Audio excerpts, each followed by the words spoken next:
Isang menor de edad na babae ang ginawa umanong sex slave ng isang lalaki sa Mandawi City sa Cebu. Nailigtas siya ng mga pulis na magpunta sila sa bahay ng suspect para arestuhin ito para sa reklamong pagbebenta ng shabu.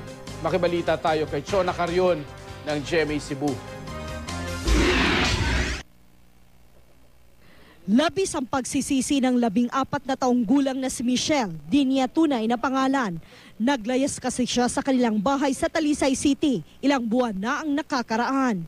Kasama raw ni Michelle noon ang isa niyang kaibigan at nakituloy sila sa isang lalaking 33 taong gulang. Gipalaila mi na niya, gitagaan sa kumiga, number mo to nagkakumyumi. Ana mo to duha mi sa kumiga nga ni po sila ha. Pero makalipas ang ilang araw, umalis daw ang kaibigan ni Michelle at hindi na nagpakita pa.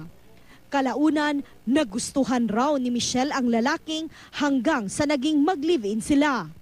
Pero ilang araw lang mula nang magsimula ang kanilang pagsasama, nag-umpisa na rin daw ang malaimpyernong buhay ni Michelle. Paratang ni Michelle, kinulong siya at ginawang sex slave ng lalaki. Bisan gani bago kong nakuhaan, iyang gapon ko kung bisag dili ko musugot. Kaya naman tila nabunutan ng tinik si Michelle nang may dumating na pulis kahapon sa bahay ng kanyang tinuluyan. Nadiskubre ang paghahalay sa kanya nang mag-serve ang pulisya ng search warrant sa bahay ng suspect na nahaharap pala sa reklamong pagbebenta ng shabu. Naaresto ang suspect at nakuha sa kanyang bahay ang 4 na pakete na hinihinalang shabu at ilang drug paraphernalia.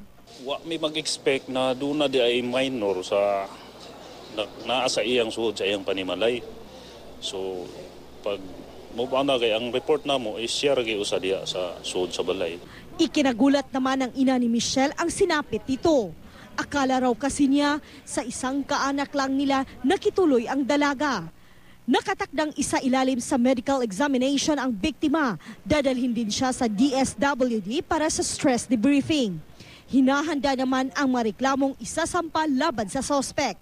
Tumanggi siyang magbigay ng pahayag. Chona Carrion, Nagbabalita, Pilipinas.